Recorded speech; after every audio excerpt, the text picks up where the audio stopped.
In functional style of programming, functions are treated as first-class citizens.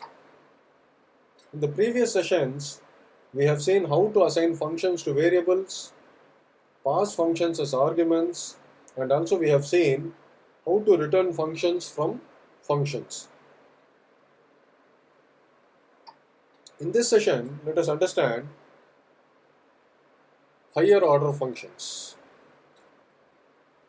A higher order function is a function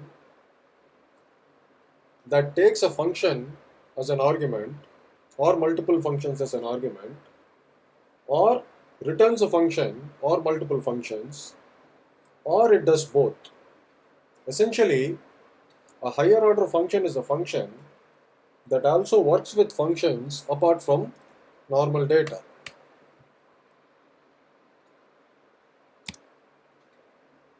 So let us see an example.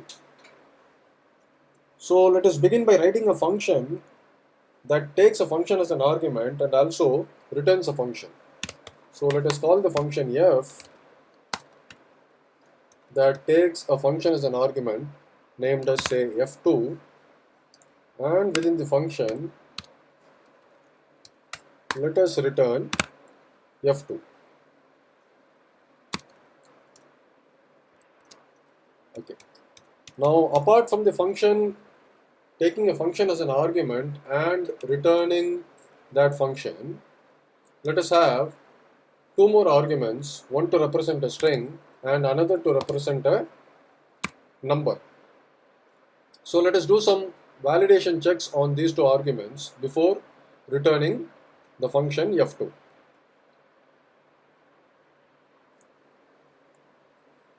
Okay. So let us call the function f2, which is our third argument, if our first two arguments s and n are not null and indeed a string and a number. So let us have a condition. So if type of s is equal to string, and if s is not equal to null, also if the type of n equal to number and n is not equal to null.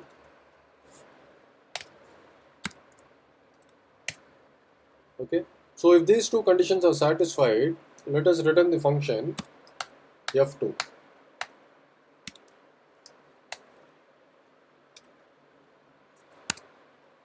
So let us in fact return f2 with these two arguments s and n. Okay, so this is our higher order function that we have written. So our higher order function takes in three arguments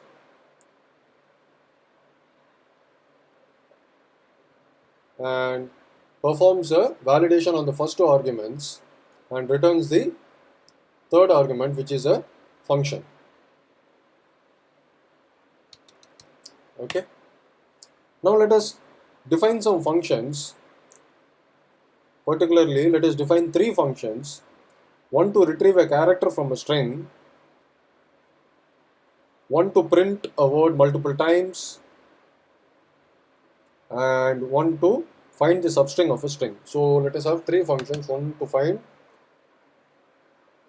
character from a string. Okay, let us have one more function to say print a word multiple times, and the third function to find the substring in a string. So let us write these three functions. So let us write our first function, and let this function take in two parameters s and n. Okay, and let the function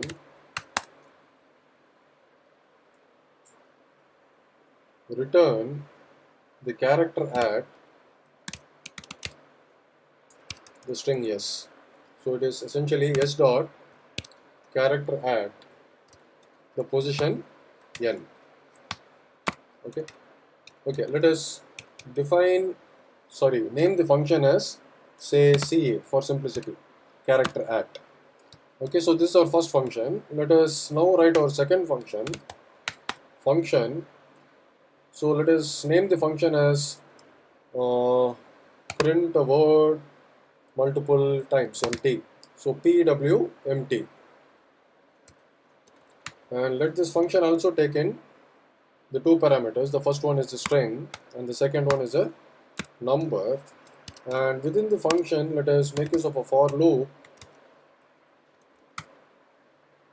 to print a word multiple times. So let us have a loop that loops from I equal to 0 till n, I less than n, I plus plus, within which probably let us do a console.log and print the word represented by yes. Okay. Now our third function is to find a substring in a string. So let us similarly write one more function, say call it as substring in a string yes, and have the two parameters yes comma n, and within the function let us return the substring within the string. So it is essentially s dot substring.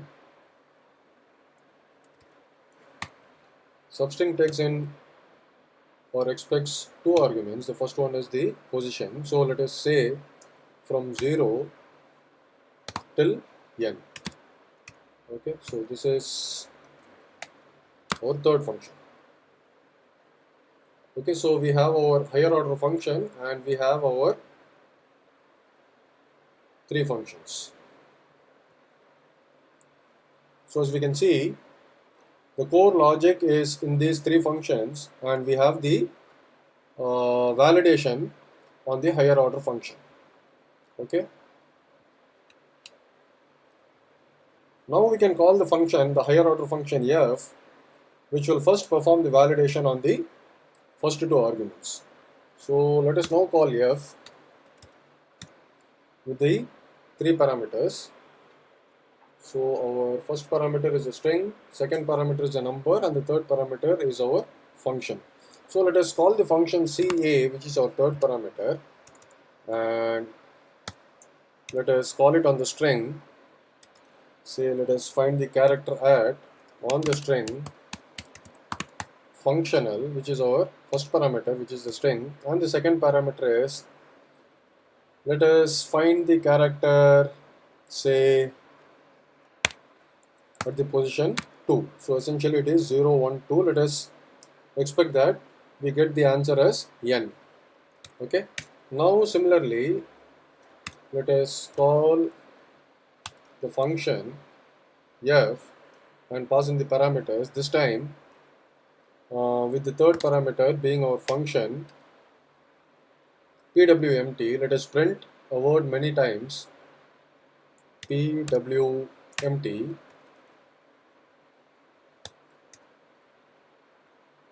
say 3 times on the string, which is our first parameter, say higher order. Okay, and finally let us call the function yes,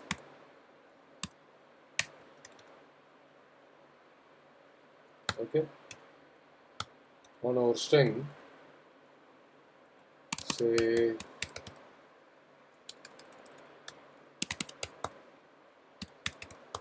functional style is cool. Okay. Okay, we need to specify our second parameter. Let us get a substring, say fun. So in order to get fun, let us specify the second parameter as 3. Okay. So if you see the program now, see how flexible it is since we are using a higher order function. As we can see, how this function f is used with different functions having the same signature but performing different tasks. Now this is the crux of higher order functions. Okay, so let us run this script by issuing the call node test.js. So as you can see, the first one is higher order, higher order, higher order. So we get higher order, higher order, higher order 3 times. So this is getting executed, but we are not getting the result from the CA and SS. So let us see what is happening.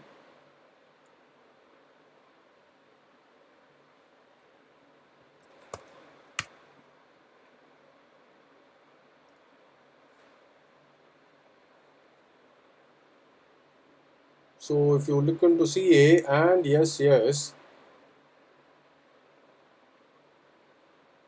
yeah, we are doing a return and we are doing a return here as well, but it is not getting printed anywhere. So either we can do a console.log here and here, or we can do a console.log outside. So let us do a console.log